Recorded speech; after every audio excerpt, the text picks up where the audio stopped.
Welcome back, everyone. It's me, Mr. Vosters. Again, I'm going to be showing you in this video how to make holes in OnShape. So if you watched the last video, you saw us make this little hole block. We made some holes and we used the section view to kind of check our work.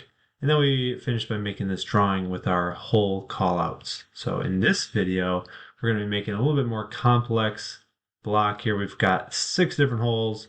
Some of them are threaded or tapped. So I will show you how to do that in this video. So we're going to start off by making a new part studio. And from here, we're going to create a new sketch on our front plane. Let's orient ourselves to our front plane and hide some of these planes. We'll create a rectangle. This is going to be 2 by 6. And let's just double check that's right. So 6 inches wide, 2 inches tall. Let's dimension that. We'll do 2 and 6. I'm going to kind of fly through this just because this is a skill that we've practiced in previous videos. The depth of this block is going to be 1 inch. We can see that there. So let's extrude this 1 inch. Looks like that's the default. So we'll click the green check quickly.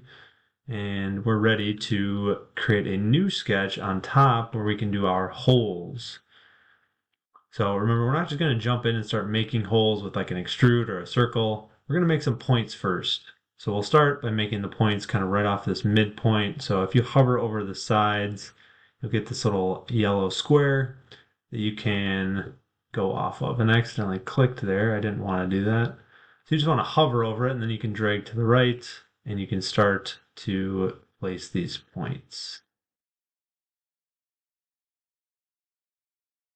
And we want to have a total of 6. So I think I did that. I think I might have created 2 points here on accident. And I think I did. So make sure you don't accidentally click too many times or you'll have multiple points and that can cause issues. So I have 6 points. Now I just need to dimension them. I'll go from point to point. This first one's going to be 0.5, the spacing. And then from here to here, and honestly, kind of the rest of them, it's just going to be a 1 inch gap.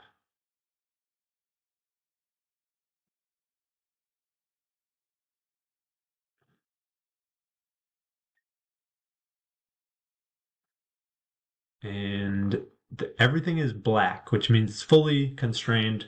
I do not want to do a dimension like this because if I type 0.5, it's going to give me an error. So just remember, try not to over dimension or over constrain your sketches. So I can click the green check and we can move on with our lives.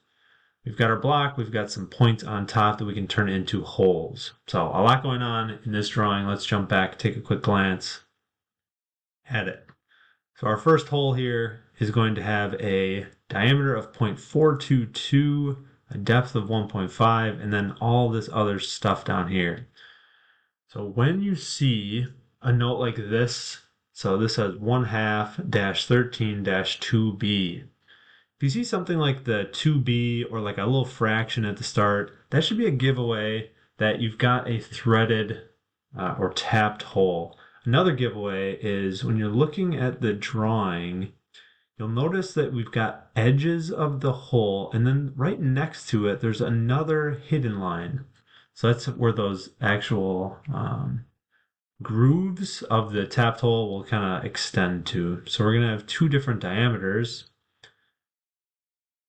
that you're kind of dealing with. And a lot of these things, I know there's a lot of different options that are kind of listed here. A lot of these will be automatically kind of indicated once we select our dimensions of the tapped hole. So let's go back to here. And for our first one, we're going to have to jump back and forth a little bit. So let's create this one. Let's just, okay, right away we can see it's not counterbore or countersink. So let's change this back to simple. And we want it to be, let's just leave it as start from part. This one's going to be not a through hole. It's going to be blind to 1.5. Okay, 1.5. And then we've got this note here, 1/2-13-2B. So this is going to refer to the ANSI standard. We want to make sure hole type is selected as tapped. And then the size is going to be that first part, 1/2. So we want to scroll down, look for that 1/2. The second part is going to be the threads per inch. So sometimes it's shown like this. It might say TPI. So we want 13 TPI or threads per inch. And then lastly is going to be our thread class. So this might be unchecked in yours. You may need to check it. And we're going to select 2B. Leave this one as is.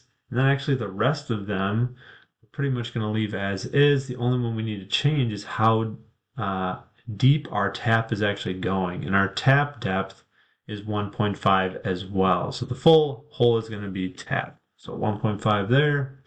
Hit your enter key.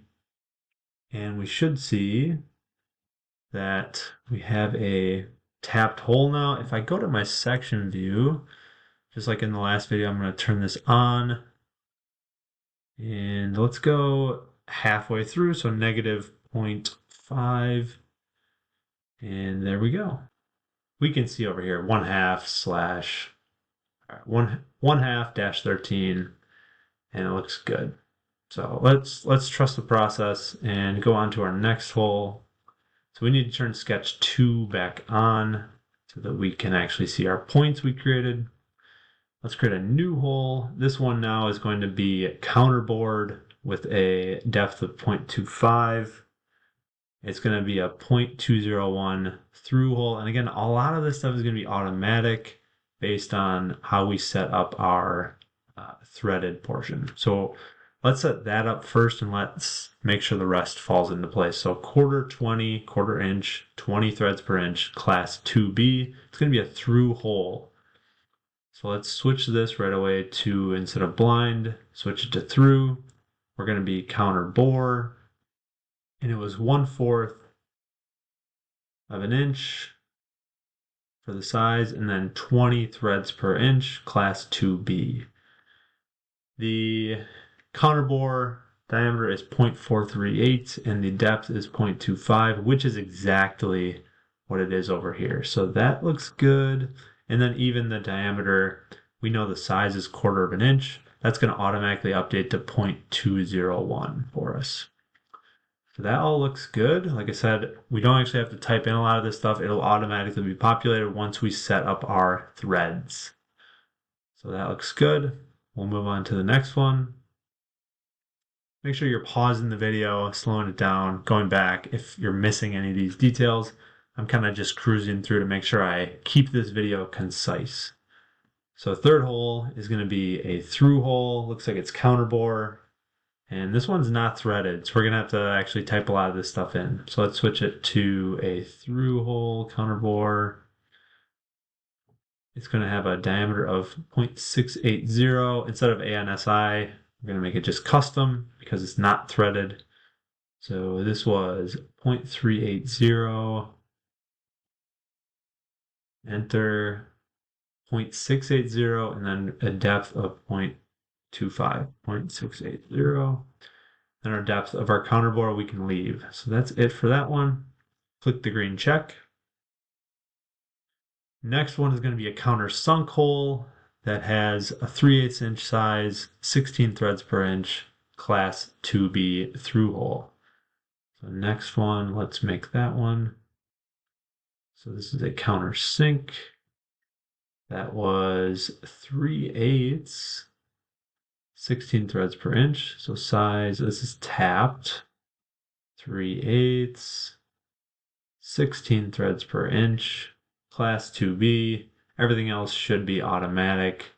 So our diameter of our countersink, 0.781, 82 degrees, and our diameter is 0.313. That all looks good. Click the green check and move on to the next one. Hole number 5 is going to be a countersunk tapped hole, 1/4 2B.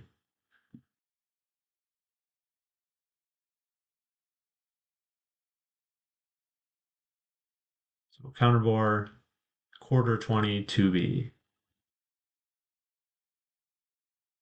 And that is also going to be a through hole. So let's switch to quarter 20 2B. The rest should be automatically correct. 0.201, 0.438, 0.25. Looks good. Let's click the green check. And then our last but not least, this hole is going to be countersunk 3/8, 16 threads per inch, class 2B, and our depth of our threads is only going to be 0.5, whereas the depth of the rest of the hole is going to be 1.5. So this one we may have to go back and forth to check some of these values. Countersunk is what this one is going to be. It's going to be tapped, and we said it was 3/8 inch, 16 threads per inch. So 3/8 inch for our size, 16 threads per inch there, class 2B, and it's not a through hole, it's going to be blind. The depth was 1.5. For the overall hole, the threaded part of the hole is going to be only 1/2 inch. So that's not totally uncommon that you have a threaded hole, but it's only threaded part of the depth. Let's go ahead and check that one. And it looks like we're done. So let's go ahead and just make a quick multi-view drawing of it. So to do that, we're going to go click on part 1 with our right click, go to create drawing of part 1. Let's do 4 views. And then we'll just add some hole callouts and call it a day. So first, let's just make sure all our hidden lines are showing. And then let's make our isometric a shaded view. Click the whole thread callout up here. Let's zoom in a hair. And then let's start placing these. You want to make sure you're leaving enough space. That one turned the wrong way. So I can fix that. Just hit escape. And then if you drag it a little bit, it should reposition itself. Let's just do a double check here. I'll try to get my windows side by side so we can compare. So 0.422, 1.5, yada yada. Just doing a quick scan to make sure I got everything I needed. So far so good. Looks like we got everything. And the last one looks good. In the drawing on the left here, you can see I've got dimensions up here. That's just for you to reference. In this one, I'm mainly concerned for your submission that you're able to add these hole callouts, hole and thread callouts. So don't worry about not having these dimensions. This is not a dimensioning activity, so while it would be good practice for you to add those, it's not my main concern. Just work on finishing this portion of it and add those whole callouts. All right, that's it for this video. Thank you very much for watching, and make sure you hit that subscribe button if you have not already. Thanks.